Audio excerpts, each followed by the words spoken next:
السلام علیکم ورحمۃ اللہ وبرکاتہ۔ الحمد للہ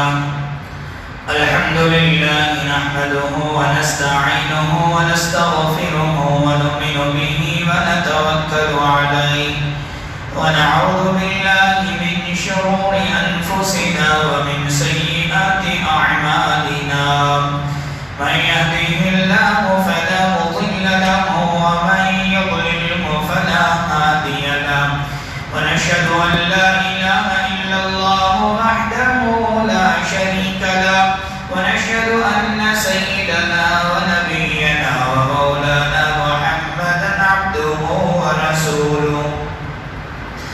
أما بعد فأعوذ بالله من الشيطان الرجيم. بسم الله الرحمن الرحيم. ولا تقولوا لمن يقتل في سبيل الله أموات بل أحياء ولكن لا تشعرون. وقال تبارك وتعالى: ولا تحسبن الذين قتلوا في سبيل الله أمواتا بل أحياء عند ربهم يرزقون.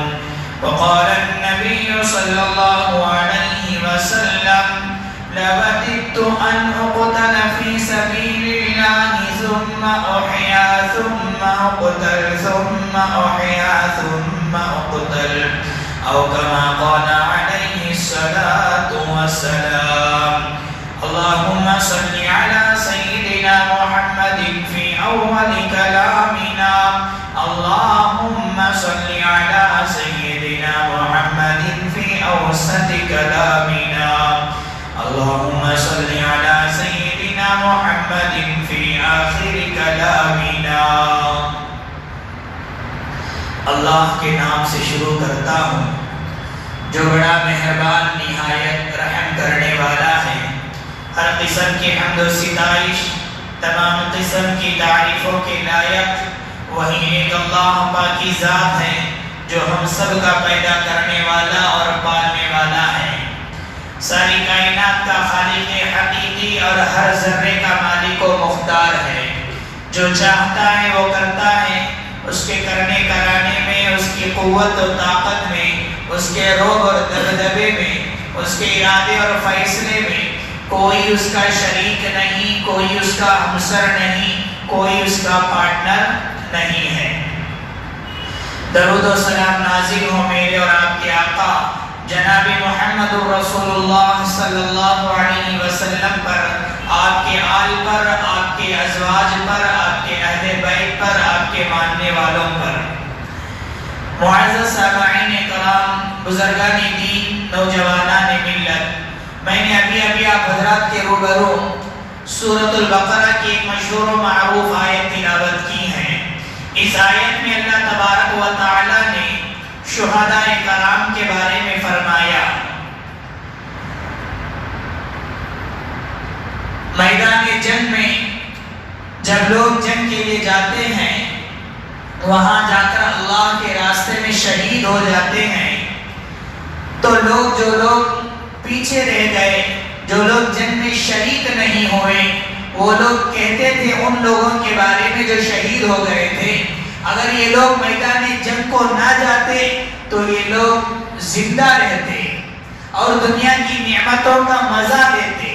تو اللہ تبارک و تعالی نے ان کے اس گمان کو دور کرتے ہوئے اور اللہ تبارک و تعالی شہیدوں کے درجات کو بتاتے ہوئے اللہ تعالی نے یہ آیت نازل فرمایا کہ وَلَا تَقُولُوا لِمَنْ يُقْتَلُ فِي سَبِيلِ اللَّهِ أَمْوَاتٌ. جو لوگ اللہ کے راستے میں قتل کر دیے جاتے ہیں، جو لوگ اللہ کے راستے میں مارے جاتے ہیں، ان لوگوں کو مردہ مت کہو. بل احیاء ولکن لا تشعرون، بلکہ وہ لوگ زندہ ہیں. ولکن لا تشعرون، لیکن تم کو اس کا شعور نہیں ہے، تم کو اس کا احساس نہیں ہے. اور اسی طرح سورہ آل عمران کے اندر اللہ تبارک و تعالی نے ایک اور جگہ ارشاد فرمایا وَلَا تَحْسَبَنَّ الَّذِينَ قُتِلُوا فِي سَبِيلِ اللَّهِ أَمْوَاتًا بَلْ أَحْيَاءٌ عِندَ رَبِّهِمْ يُرْزَقُونَ۔ جنگ احد میں جب صحابہ شہید ہو گئے تو جو لوگ پیچھے رہ گئے تو وہ کہنے لگے اگر یہ لوگ میدان جنگ میں نہ جاتے تو یہ لوگ زندہ رہتے۔ تو اس وقت میں اللہ تعالیٰ نے یہ آیت نازل فرمایا کہ وَلَا تَحْسَبَنَّ الَّذِينَ قُتِلُوا فِي سَبِيلِ اللَّهِ أَمْوَاتًا، تم لوگ جو یہ گمان کر رہے ہیں یہ لوگ میدان جنگ میں جانے کی وجہ سے شہید ہو گئے، اگر میدان جنگ میں نہ جاتے تو یہ شہید نہ ہوتے، مارے نہ جاتے، یہ گمان غلط ہے۔ جہاں کہیں بھی رہو تمہیں موت آئے گی، اینما تکونوا یدرککم الموت، تم جہاں کہیں بھی رہو موت تمہیں پا لے گی۔ میدان جنگ میں کیوں نہ ہو، گھر کے اندر کیوں نہ ہو، راستے میں کیوں نہ ہو، اگر موت آنی ہے کسی بھی جگہ آ سکتی ہے۔ لہذا اللہ تبارک و تعالیٰ نے ان کے دماغوں کے اندر جو گمان بیٹھا ہوا تھا اس گمان کو دور کرتے ہوئے، ان غلط فہمی کو دور کرتے ہوئے اللہ تعالیٰ نے فرمایا جو لوگ اللہ کے راستے میں قتل کر دیے جاتے ہیں، مارے جاتے ہیں، ان لوگوں کو مردہ مت کہو، اس لیے کہ اللہ تبارک و تعالیٰ کے نزدیک وہ زندہ ہیں۔ بل احیاء عند ربهم یرزقون، اللہ تبارک و تعالیٰ کے نزدیک وہ زندہ ہیں اور اللہ تبارک و تعالیٰ کی جانب سے ان لوگوں کو رزق بھی پہنچایا جاتا ہے۔ لیکن یہ زندہ ہونے کا مطلب کس طرح ہے؟ اللہ تبارک و تعالیٰ نے فرمایا کہ وَلَٰكِن لَا تَشْعُرُونَ، تم کو یہ بات سمجھ میں نہیں آئے گی کہ شہید کس طرح زندہ ہوتے ہیں۔ شہید کو اللہ تبارک و تعالیٰ رزق پہنچایا جاتا ہے، اسی لیے اللہ تبارک و تعالیٰ نے شہیدوں کی، شہداء کرام کی خصوصیت کو بیان کرتے ہوئے اللہ نے فرمایا کہ ان کے کفن کو اور ان کے جسم کو قبر کی مٹی کھاتی نہیں۔ حضرات اس آیت کے ترجمے سے آپ حضرات ملاحظہ کیا کہ جو بھی اللہ کے راستے میں مارے جاتے ہیں، جو بھی شہید کیے جاتے ہیں، اسلام کی خاطر جو شہید ہوتے ہیں، دین کی خاطر جو مارے جاتے ہیں، شریعت کے خاطر جو مارے جاتے ہیں، قرآن کے خاطر جو مارے جاتے ہیں، وہ شہید کہلاتے ہیں۔ اللہ تبارک و تعالیٰ نے ان کے درجات کو اس طرح بیان فرمایا کہ ان لوگوں کو مردہ مت کہو۔ اس آیت کی روشنی میں آج کے خطبے میں آپ حضرات کے سامنے شہید کی عظمت، شہید کی خصوصیت، شہید کی فضیلت اور اسی طرح شہادت حسین رضی اللہ عنہ کے حوالے سے میں گفتگو کرنے جا رہا ہوں۔ حضرات شہداء کرام کی فضیلت اور شہداء کرام کی خصوصیت کتاب و سنت میں یعنی قرآن مجید کے اندر کثرت سے بیان کیا گیا ہے، احادیث کے اندر کثرت سے بیان کیا گیا ہے۔ شہداء کرام کی فضیلت بہت ہی اونچی فضیلت ہے، بہت ہی اونچا مقام ہے، بہت ہی اونچا مرتبہ ہے۔ شہداء کرام کی فضیلت کو سمجھنے کے لیے صرف اتنا کافی ہے کہ پیارے نبی صلی اللہ علیہ وسلم بھی شہادت کو پانے کے لیے، شہادت کا مرتبے کو پانے کے لیے اس کا اظہار فرماتے تھے۔ بخاری شریف کی حدیث ہے لَوَدِدْتُ أَنْ أُقْتَلَ فِي سَبِيلِ اللَّهِ ثُمَّ أُحْيَا ثُمَّ أُقْتَلْ ثُمَّ أُحْيَا ثُمَّ أُقْتَلْ ثُمَّ أُحْيَا ثُمَّ أُقْتَلْ۔ پیارے نبی صلی اللہ علیہ وسلم بھی شہادت کے درجے کو پانے کے لیے، شہادت کے موت کے جذبے پیارے نبی کے اندر کتنی تھی، اس حدیث سے ہمیں پتہ چلتا ہے۔ پیارے نبی نے فرمایا کہ اے اللہ میں تیرے راستے میں شہید کیا جاؤں تو پھر مجھے زندہ کرے، میں تیرے راستے میں شہید کیا جاؤں تو پھر مجھے زندہ کرے۔ وہ بھی ایک مرتبہ شہید ہونے کا شوق نہیں بلکہ بار بار شہید ہونے کا شوق پیارے نبی صلی اللہ علیہ وسلم کے اندر تھی۔ تو اس سے پتہ چلتا ہے شہداء کرام کا مرتبہ کیا ہو سکتا ہے، شہید کی فضیلت کیا ہو سکتی ہے، شہید کی خصوصیت کیا ہو سکتی ہے۔ کتاب و سنت کے اندر بہت کثرت سے بیان کیا جاتا ہے۔ ان میں سے سب سے پہلی فضیلت یہ ہے کہ اللہ تبارک و تعالیٰ نے شہداء اکرام کے مقام کو بتانے کے لیے اللہ تبارک و تعالیٰ نے قرآن مجید میں فرمایا وَمَن يُطِعِ اللَّهَ وَالرَّسُولَ فَأُولَٰئِكَ مَعَ الَّذِينَ أَنْعَمَ اللَّهُ عَلَيْهِمْ مِنَ النَّبِيِّينَ وَالصِّدِّيقِينَ وَالشُّهَدَاءِ وَالصَّالِحِينَ۔ جو لوگ اللہ کے راستے میں قتل کیے جاتے ہیں، مارے جاتے ہیں، شہید ہوتے ہیں، اللہ تبارک و تعالیٰ کے نزدیک ان کا مقام اور مرتبہ بہت ہی اونچا ہے۔ اللہ تبارک و تعالیٰ نے ان کا تذکرہ ان لوگوں کے ساتھ فرمایا جن لوگوں کے ساتھ اللہ تبارک و تعالیٰ کا خاص فضل و کرم ہے، اللہ تبارک و تعالیٰ کا خصوصی انعام و اکرام ہے۔ اللہ تبارک و تعالیٰ نے ان لوگوں کے ساتھ شہداء کرام کا تذکرہ فرمایا ہے۔ وَمَن يُطِعِ اللَّهَ وَالرَّسُولَ، جو لوگ اللہ اور اس کے رسول کی اطاعت کرتے ہیں، فَأُولَٰئِكَ مَعَ الَّذِينَ أَنْعَمَ اللَّهُ عَلَيْهِمْ، یہی لوگ ہیں جو کامیاب ہیں۔ وہ کون لوگ ہیں؟ انبیاء ہیں، صدیقین ہیں، شہداء ہیں اور صالحین ہیں۔ اس آیت کے اندر اللہ تبارک و تعالیٰ نے شہداء کرام کا تذکرہ فرمایا اور شہداء کرام کو ان لوگوں کے ساتھ تذکرہ فرمایا جن لوگوں کو اللہ تبارک و تعالیٰ نے خصوصی انعام و اکرام سے نوازا ہے۔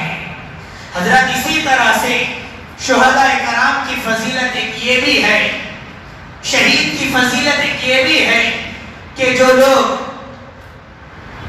دنیا میں اللہ کے راستے میں قتل کر دیے جاتے ہیں، مارے جاتے ہیں، جب اس دنیا سے چلے جانے کے بعد جب وہ جنت میں داخل ہو جاتا ہے، جنت میں داخل ہونے کے بعد جنت کی نعمتوں کو چکھنے کے بعد جنت کی نعمتوں سے آراستہ ہونے کے بعد وہ دنیا کی کسی چیز کو یاد نہیں کرے گا سوائے شہید کے، سوائے شہید کے، شہادت کے مرتبے کے۔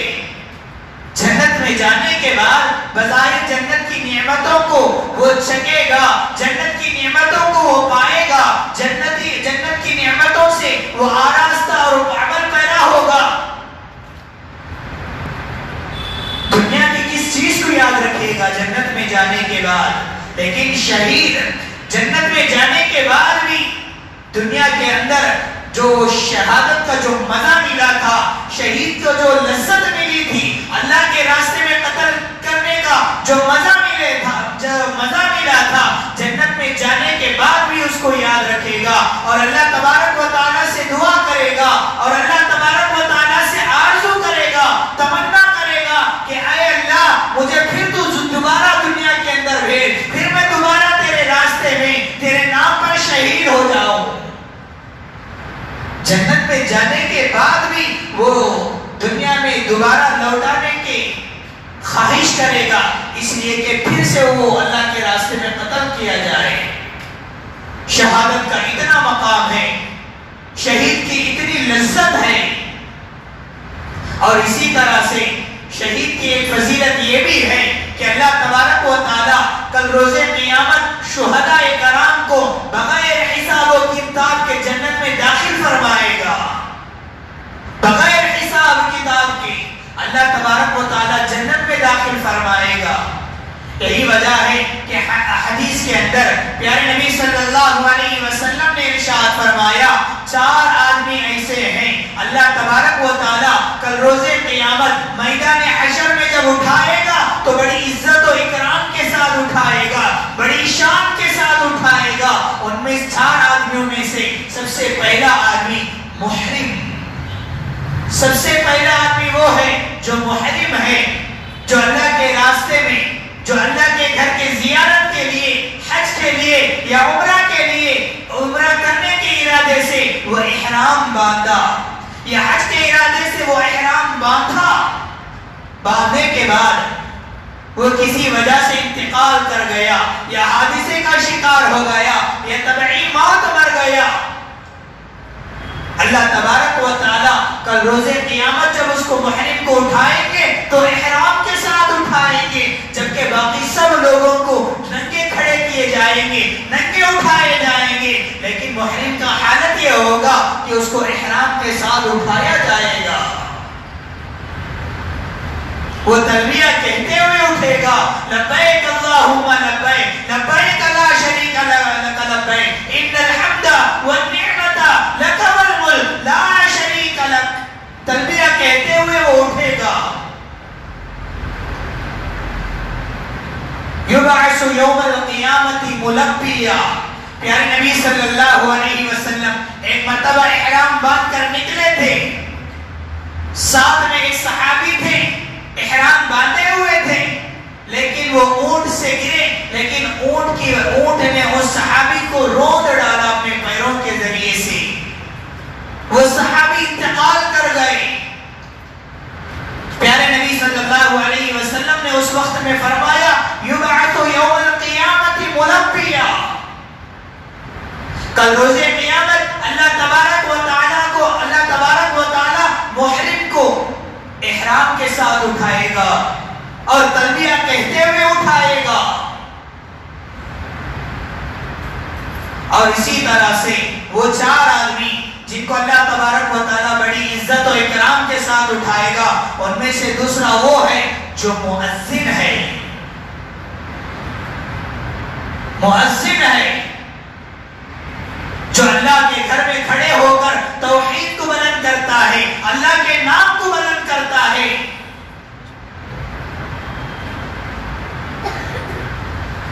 سردیوں کے موسم میں بھی، گرمیوں کے موسم میں بھی، صبح کے وقت میں ساری دنیا سوئی ہوئی ہوتی ہے، لیکن مسجد کے اندر کھڑے ہو کر مؤذن اللہ اکبر کی صدا لگاتا ہے، اللہ تبارک و تعالیٰ کی کبریائی بیان کرتا ہے۔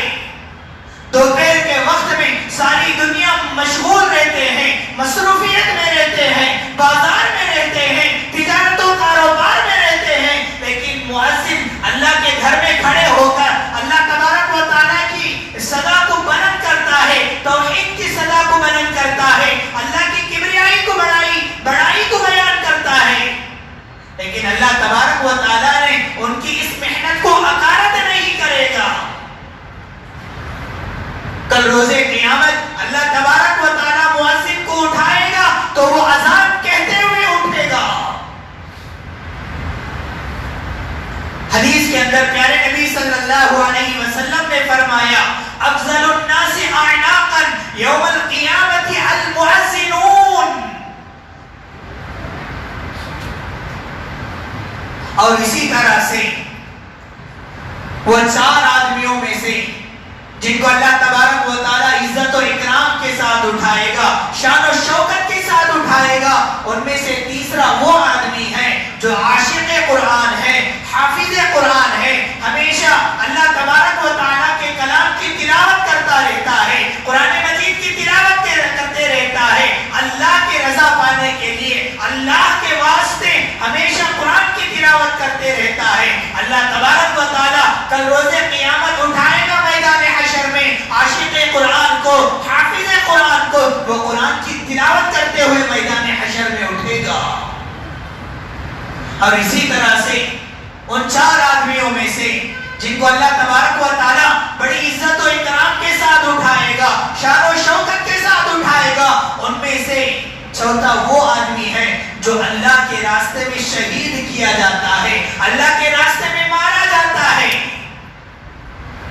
پیارے نبی صلی اللہ علیہ وسلم نے فرمایا جو آدمی اللہ کے راستے میں مارا جاتا ہے، شہید کیا جاتا ہے، ان کو ان کے زخم کے ساتھ دفنایا جائے گا، ان کو ان کے خون کے ساتھ دفنایا جائے گا، لیکن جب اللہ تبارک و تعالی کل روز قیامت میدان حشر میں جب شہید کو اٹھائیں گے تو کچے خون، کچے زخم کے ساتھ اٹھائیں گے، صرف گردن لگا ہوا ہوگا، جسم کے جس اعضاء کٹا ہوگا وہ ہاتھ کٹ کر لٹکتا ہوا ہوگا، پیر کٹ کر کے لٹکتا ہوا ہوگا۔ پیارے نبی صلی اللہ علیہ وسلم نے فرمایا کل روز قیامت میدان حشر میں جب شہید کو اٹھایا جائے گا، کچے خون، کچے زخم کے ساتھ اٹھایا اب لوگ سوچتے ہوں گے کہ اتنا پرانا شہید کچے خون کچے زخم کے ساتھ اٹھایا جائے گا کو کتنی بدبو آتی ہوگی. قسم خدا کی جب اللہ تبارک و تعالی شہید کو اٹھائیں گے اس کے خون کے ساتھ اس کے زخم کے ساتھ اس کے خون اور اس کے زخم سے کستوری کی خوشبو آتی ہوگی, اس کے خون اور اس کے زخم سے مشک کی خوشبو آتی ہوگی. یہ ہے شہید کی فضیلت, یہ ہے شہید کی عظمت. اللہ تبارک و تعالی نے احادیث کے اندر بیان فرمایا.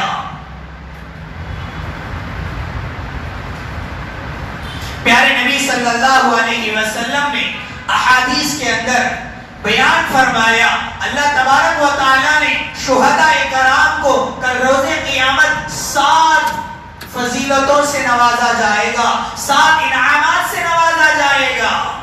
ان میں سے سب سے پہلا انعام یہ ہے کہ شہید کا خون زمین میں گرنے سے پہلے اللہ تبارک و تعالی شہید کی مغفرت کر دیتے ہیں. شہید کا خون زمین میں گرنے سے پہلے شہید کو مغفرت کر دیتے ہیں, شہید کو بخش دیتے ہیں. اور اسی طرح سے دوسرا انعام یہ ہے کہ جو لوگ اللہ کے راستے میں قتل کیے جاتے ہیں, مارے جاتے ہیں, کل روز قیامت اللہ تبارک و تعالی انہیں ایمان کا جوڑا پہنائیں گے. اور اسی طرح تیسرا انعام یہ ہے کہ شہید کو عذاب قبر نہیں ہوگا, اللہ تبارک و تعالی شہید کو عذاب قبر سے محفوظ کر دے گا. اور اسی طرح چوتھا انعام یہ ہے اللہ تبارک و تعالی شہید کو کل روز قیامت میدان حشر کی جو گھبراہٹ ہوتی ہے اس گھبراہٹ سے بھی اللہ تبارک و تعالی شہید کو امن دے دیتے ہیں. اور اسی طرح شہداء کرام کو اللہ تبارک و تعالی جو انعامات سے نوازتا ہے ان میں سے 5واں انعام یہ ہے کہ اللہ تبارک و تعالی 72 حوروں سے اس کا نکاح کرائیں گے, 72 حوروں سے اس کی شادی کرائیں گے.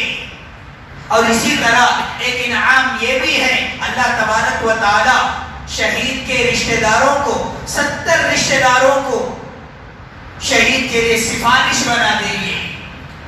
شہید 70 رشتہ داروں کو اگر سفارش کرے گا 70 رشتہ داروں کے حق میں اس کی سفارش قبول کی جائے گی. اور اسی طرح شہید کو ایک انعام یہ بھی ملے گا کہ اللہ تبارک و تعالی شہید کے سر پر وقار کا تاج رکھے گا, عزت و اکرام کا تاج رکھے گا. بہت ساری خصوصیتیں, بہت ساری فضیلتیں اللہ تبارک و تعالی نے کتاب و سنت میں شہید کی فضیلت پر بیان فرمایا ہے. یہی وجہ ہے کہ شہید کا مقام بہت ہی اونچا مقام ہے, بہت ہی اونچا مرتبہ ہے. خوش قسمت والوں کو ہی یہ شہادت کا مرتبہ ملتا ہے. یہی وجہ ہے کہ پیارے نبی صلی اللہ علیہ وسلم کے اندر بھی شہادت کو پانے کا جذبہ تھا. صحابہ اکرام رضوان اللہ علیہ مجمعین کے اندر بھی شہادت کو پانے کا جذبہ تھا. کتنے واقعات ہمارے سامنے موجود ہیں. اسلام کے نام پر سب سے پہلی شہید ہونے والی عورت حضرت سمیہ رضی اللہ عنہ کے بارے میں آتا ہے. جب انہوں نے اسلام قبول کیا تو ابو جہل نے پکڑ لیا. ابو جہل کہنے لگا کہ بوڑھی عورت 70-80 سال کی عورت, ابو جہل نے پکڑ لیا, کہنے لگا کہ اے بوڑھی پتہ چلا کہ تو بھی اسلام قبول کر لی ہے. تو حضرت سمیہ رضی اللہ عنہ نے کہا, ڈنکے کی چوٹ میں جواب دیا کہ ہاں ابو جہل میں نے اسلام قبول کر لیا ہے. ابو جہل کہنے لگا کہ اے بوڑھی اپنے اسلام سے پھر جا, ورنہ ابو جہل کو بھی تجھے مارتے ہوئے شرم آتی ہے. تو حضرت سمیہ رضی اللہ عنہ نے بڑی جرأت کے ساتھ, بڑی حوصلہ مندی کے ساتھ, بڑی ڈنکے کی چوٹ میں جواب دیا, اے ابو جہل مارنے والے سے بچانے والا بڑا ہے, مارنے والے سے بچانے والا بڑا ہے. تو سب کچھ کر سکتا ہے لیکن میرے دل سے ایمان کو نہیں نکال سکتا. اس کے بعد ابو جہل نے اپنے غلاموں کو بلا کر کہتا ہے کہ بوڑھیا کے دونوں پیر میں دونوں رسیاں باندھ دو اور اس رسی کو دونوں اونٹ کو باندھ دو. جب ہم بجلی ماریں گے، جب ہم سیٹی ماریں گے، جب ہم نیزہ پھینکیں گے تو اونٹوں کو چلاؤ۔ لہذا جب ابو جہل سیٹی پھونکا، جب ابو جہل نے نیزہ پھینکا تو اونٹوں کو بھی بھگایا گیا۔ حضرت سمیہ رضی اللہ عنہا کو نیزہ بھی لگا، اونٹ بھی بھاگے، تو ذرا سوچ کر دیکھو اس ماں کی شہادت کا عالم کیا ہوگا۔ اور اسی طرح سے تاریخ کے اندر سید الشہداء، جسے شہیدوں کا سردار کہتے ہیں، حضرت حمزہ رضی اللہ عنہ کے بارے میں آتا ہے، حضرت حمزہ رضی اللہ عنہ کی شہادت کے بارے میں آتا ہے۔ حضرت حمزہ رضی اللہ عنہ پیارے نبی صلی اللہ علیہ وسلم کے چچا، یہ وہ ہستی ہیں جن کے ایمان لانے سے اسلام کو عزت ملی۔ یہ وہ ہستی ہے حضرت حمزہ رضی اللہ عنہ جن کی وجہ سے خانہ کعبہ میں پہلی مرتبہ نماز پڑھی گئی، حرم میں پہلی مرتبہ نماز پڑھی گئی۔ بھری مجلس میں حضرت حمزہ رضی اللہ عنہ نے ابو جہل کا سر پھاڑ دیا۔ جنگ بدر میں حضرت حمزہ رضی اللہ عنہ نے ایما بن عدی کو قتل کیا، اس لیے مطعم بن عدی نے جنگ احد میں اپنے غلام کو کہا تھا، اپنے غلام وحشی کو کہا تھا کہ تین لوگوں میں سے کسی ایک کو قتل کر دو، تمہیں آزاد ہے۔ یا تو حضرت علی رضی اللہ عنہ کو قتل کرو، یا پیارے نبی صلی اللہ علیہ وسلم کو قتل کر دو، یا حضرت حمزہ رضی اللہ عنہ کو قتل کر دو۔ ان تینوں میں سے کسی ایک کو بھی اگر تم قتل کر دو گے تو میری غلامی سے تمہیں نجات دے دوں گا۔ لہذا وحشی جنگ احد میں تینوں کو تلاش کرتا ہوا آیا، سب سے پہلے پیارے نبی صلی اللہ علیہ وسلم کی طرف رخ کیا، دیکھا پیارے نبی صلی اللہ علیہ وسلم کو چاروں طرف سے پھیرے داری ہے، لہذا پیارے نبی صلی اللہ علیہ وسلم پر میرا وار نہیں چلے گا۔ لہذا وحشی نے حضرت علی رضی اللہ عنہ کی طرف رخ کیا، حضرت علی رضی اللہ عنہ کو دیکھا کہ حضرت علی رضی اللہ عنہ نے ہاتھوں میں تلوار لیے ہوئے چاروں طرف ان کی نگاہ دوڑتی ہے، گاجر مولی کی طرح وہ قریش مکہ کو کاٹتے ہوئے، دشمنوں کو کاٹتے ہوئے آگے بڑھ رہے ہیں۔ لہذا وحشی نے دیکھا کہ ان پر بھی میرا وار نہیں چلے گا، لہذا جب حضرت حمزہ رضی اللہ عنہ کی طرف رخ کیا، حضرت حمزہ رضی اللہ عنہ کو دیکھا کہ وہ ہاتھوں میں تلوار لیے ہوئے دونوں جانب غفلت میں آگے بڑھ رہے ہیں۔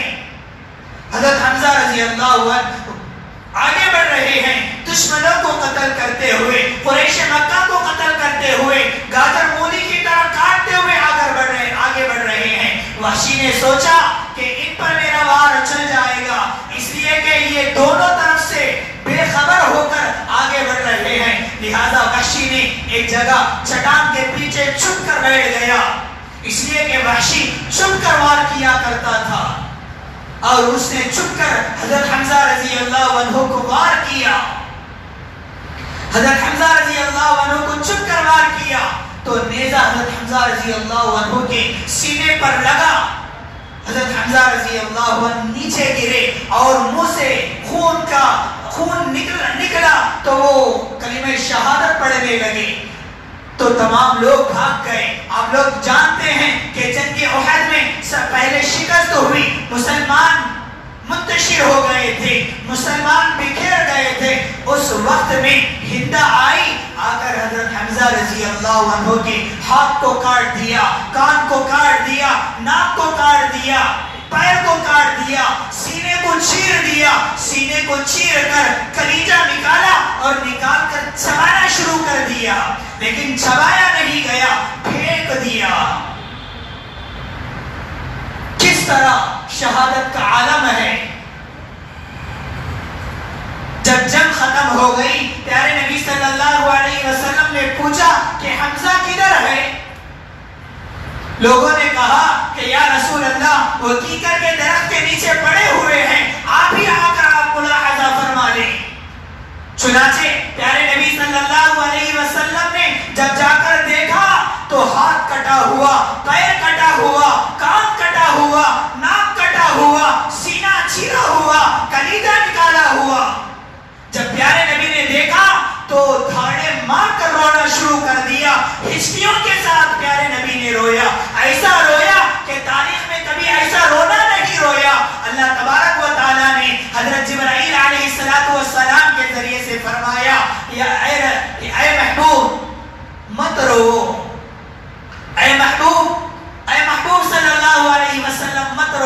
اس لیے کہ ہم نے حمزہ کو عرشوں پہ لکھا ہے کہ حمزہ تو اسد اللہ و اسد رسولی. ہم نے عرش پر لکھ دیا کہ حمزہ تو اسد اللہ و اسد رسولی. اسی لیے حضرت حمزہ رضی اللہ عنہ کو سید الشہداء کہلایا گیا. اور اسی طرح تیسرا واقعہ اس مہینے میں حضرت امام حسین رضی اللہ عنہ کی شہادت کے بارے میں آتا ہے. مختصر عرض یہ کرنا ہے کہ پیارے نبی صلی اللہ علیہ وسلم کے اس دنیا سے جانے کے بعد سب سے پہلے خلیفہ حضرت ابوبکر صدیق رضی اللہ عنہ بنے. اس کے بعد حضرت عمر فاروق، اس کے بعد حضرت عثمان غنی، اس کے بعد حضرت علی رضی اللہ عنہ بنے، اس کے بعد حضرت حسن رضی اللہ عنہ بنے. لہذا یہ خلافت کا سلسلہ پیارے نبی کے بعد 30 سال رہا. 30 سال کے بعد حضرت امیر معاویہ رضی اللہ عنہ بادشاہ بنے. حضرت امیر معاویہ رضی اللہ عنہ نے 20 سال حکومت سنبھالی. حضرت امیر معاویہ رضی اللہ عنہ نے 20 سال حکومت سنبھالنے کے بعد سوچا کہ میرے حیات ہی میں، میری زندگی ہی میں زندہ رہتے ہوئے میرے بعد بادشاہ کون بنے گا، میں اس کو بھی مقرر کر دوں. لہذا حضرت امیر معاویہ رضی اللہ عنہ نے اپنے بیٹے یزید کو مقرر کیا. حضرت امیر معاویہ رضی اللہ عنہ کو پتا تھا کہ بہت سارے لوگ یزید کی حکومت کو مانیں گے نہیں، تسلیم نہیں کریں گے، اس لیے کہ یزید ایسا شخص تھا کہ ہمیشہ اس کی زندگی سیر و تفریح میں گزرتی تھی، عیش و عشرت میں گزرتی تھی. اس لیے مسلمانوں میں جو بڑے بزرگ صحابہ ہیں وہ کبھی بھی یزید کی حکومت کو تسلیم نہیں کریں گے. یہی ہوا کہ مکے کے اندر، مدینے کے اندر 4 صحابہ تھے، حضرت امام حسین رضی اللہ عنہ، اور اسی طرح حضرت عبداللہ ابن عمر رضی اللہ عنہ، اور اسی طرح حضرت عبداللہ ابن زبیر رضی اللہ عنہ، اور اسی طرح حضرت عبد الرحمن بن ابو بکر رضی اللہ عنہ. یہ 4 صحابہ یزید کی بیعت کے لیے انکار کر دیے. لہذا ان 4 صحابہ میں سے بھی 2 صحابہ حضرت عبداللہ ابن عمر رضی اللہ عنہ اور اسی طرح حضرت عبد الرحمن بن ابو بکر رضی اللہ عنہ نے الگ تھلگ رہے، اس لیے کہ ان کا سیاست سے کوئی تعلق نہیں تھا، ہمیشہ وہ اللہ کی یاد میں لگے رہتے تھے. لیکن 2 صحابہ ایسے تھے، حضرت امام حسین رضی اللہ عنہ اور حضرت عبداللہ ابن زبیر رضی اللہ عنہ، یزید کی بیعت کے لیے انکار کر دیے. لہذا مدینہ چھوڑ کر مکہ آ گئے، اور جب مکہ آئے تو کوفے والوں نے حضرت امام حسین رضی اللہ عنہ کو خط بھیجا. ایک روایت میں آتا ہے کہ کوفے کے بڑے بڑے سرداروں نے حضرت امام حسین رضی اللہ عنہ کی خدمت میں آئے، آ کر کہنے لگے کہ آپ ہمارے یہاں کوفہ آئیں، ہم آپ کے ہاتھ میں بیعت کریں گے. اس لیے حضرت امام حسین رضی اللہ عنہ نے کوفہ جانے سے پہلے اپنے چچا زاد بھائی مسلم بن عقیل کو وہ کوفہ بھیجتے ہیں، پہلے آپ جا کر دیکھیں کہ کوفے میں کیا حال ہے. لہذا حضرت مسلم بن عقیل نے جب کوفہ گئے، جا کر دیکھا تو لوگ حضرت مسلم بن عقیل کے آنے کی خبر سن کر لوگ آ گئے. تقریباً 18 یا 20 ہزار لوگوں نے حضرت مسلم بن عقیل کے ہاتھ میں بیعت کر دیا حضرت امام حسین رضی اللہ عنہ کے لیے. لیکن ایک طرف یزید کو جب پتا چلا، یزید کا جو قاصد تھا عبید اللہ ابن زیاد، جب اس کو پتا چلا کوفے کے اندر امام حسین رضی اللہ عنہ کے چچا زاد بھائی مسلم بن عقیل آئے ہوئے ہیں، ان کے ہاتھ میں لوگ بیعت کر رہے ہیں، لہذا عبید اللہ ابن زیاد کوفے کو آیا. وہ عبید اللہ ابن زیاد کوفے کو آیا، آ کر مسلم بن عقیل کو تلاش کرنے لگا. لہذا یہاں تک کہ مسلم بن عقیل کو قتل کر دیا. جب مسلم بن عقیل کو قتل کر دیا، کوفے والوں نے مسلم بن عقیل سے غداری کی، امام حسین رضی اللہ عنہ سے غداری کی. مسلم بن عقیل رضی اللہ عنہ کو شہید کرنے سے پہلے مسلم بن عقیل رضی اللہ عنہ نے حضرت امام حسین رضی اللہ عنہ کو خط بھیج دیا کہ آپ کوفہ ہرگز نہ آئیں، اس لیے کہ یہ لوگ غدار ہیں۔ حضرت امام حسین رضی اللہ عنہ مکے سے نکل چکے تھے، لیکن مکے سے نکلتے وقت بڑے بڑے لوگوں نے، صحابہ کرام نے حضرت امام حسین رضی اللہ عنہ کو روکا، آپ وہاں نہ جائیں، اس لیے کہ ہمیشہ سے کوفہ والے غدار ہیں۔ لہذا حضرت امام حسین رضی اللہ عنہ نکل گئے، لیکن راستے میں پتا چلا کہ اپنے چچا زاد بھائی کی شہادت کی خبر راستے میں پتا چلا، لیکن راستے میں حضرت امام حسین رضی اللہ عنہ جب واپس ہونا چاہے تو مسلم بن عقیل کے بھائیوں نے کہا کہ ہم مسلم بن عقیل کا بدلہ ہم کوفے میں جا کر لیں گے۔ لہذا امام حسین رضی اللہ عنہ کوفے کی طرف نکل پڑے۔ بہت لمبی تفصیل ہے، صرف اتنا عرض کرنا ہے کہ اگر امام حسین رضی اللہ عنہ کو میدان کربلا میں شہید کر دیا گیا، یہاں تک کہ بنو ہاشم کے 20 لوگوں میں سے 19 لوگوں کو شہید کر دیا گیا، یہاں تک کہ میدان کربلا میں امام حسین رضی اللہ عنہ پر پانی کو بند کر دیا گیا۔ حضرت امام حسین رضی اللہ عنہ کی شہادت سے ہم لوگوں کو جو سبق حاصل کرنی چاہیے، ان میں سے سب سے پہلا سبق یہی ہے کہ نماز۔ حضرت امام حسین رضی اللہ عنہ نے میدان کربلا میں بھی، جنگ کے میدان میں بھی نماز کو نہیں چھوڑا۔ آج ہم لوگوں کو یہی سوچنا چاہیے۔ آج ہم لوگ محرم جب آتا ہے، امام حسین رضی اللہ عنہ کے نام پر ہم لوگ جو خرافات کرتے ہیں، جو بدعت میں مبتلا ہوتے ہیں، بہت سے لوگ جب محرم آتا ہے تو امام حسین رضی اللہ عنہ کے نام پر شربتیں بانٹی جاتی ہیں، بریانی بنا کر کھلائے جاتے ہیں۔ یاد رکھو، اگر ہمارے گھر کے اندر کوئی جوان بچہ انتقال کر جائے تو کیا ہمارے گھروں کے اندر شربتیں بانٹی جائے گی؟ کیا بریانی پکایا جائے گا؟ لوگوں کو کھلایا جائے گا؟ حضرت امام حسین رضی اللہ عنہ کی شہادت ہوئی ہے، بہت بڑا سانحہ ہے، بہت بڑا حادثہ ہے۔ ہمارے دلوں کے اندر امام حسین رضی اللہ عنہ کی شہادت کا غم ہے، لیکن ہم لوگوں کو امام حسین رضی اللہ عنہ کی شہادت سے جو سبق حاصل کرنا ہے وہ حاصل کرنا ہے۔ لیکن آج ہم لوگ صرف نعرے لگاتے ہیں، میں عاشق حسین ہوں، عاشق اہل بیت ہوں، عاشق رسول ہوں، حسین کا دامن نہیں چھوڑیں گے، اہل بیت کا دامن نہیں چھوڑیں گے۔ اگر سچے پکے امام حسین رضی اللہ عنہ سے محبت ہوتی تو تمہاری زندگیوں میں نماز ہوتی، اگر آل رسول سے سچی محبت ہوتی تو تمہاری زندگیوں میں نماز، قرآن مجید کے احکام پر تم عمل کرتے، پیارے نبی صلی اللہ علیہ وسلم کے طور و طریقے پر عمل کرتے۔ ہم لوگوں کو چاہیے کہ شہادت حسین رضی اللہ عنہ کے جو اسباق ہیں اس کو یاد کریں، اپنی زندگی پر عمل کریں۔ بہت سارے اسباق ہیں، انشاءاللہ آئندہ میں بیان کروں گا۔ اللہ تبارک و تعالیٰ سے دعا فرمائیں، اللہ تبارک و تعالیٰ ہم تمام کو سچے پکے اہل بیت سے محبت کرنے والے بنائیں اور سچے پکے عاشق رسول بنائیں، سچی محبت کرنے والے بنائیں۔ دعا رب العالمین سے اللہ تبارک و تعالیٰ ہم تمام کو کہنے اور سننے سے زیادہ عمل کرنے کی توفیق نصیب فرمائیں۔ آمین و آخر دعوانا الحمدللہ رب العالمین۔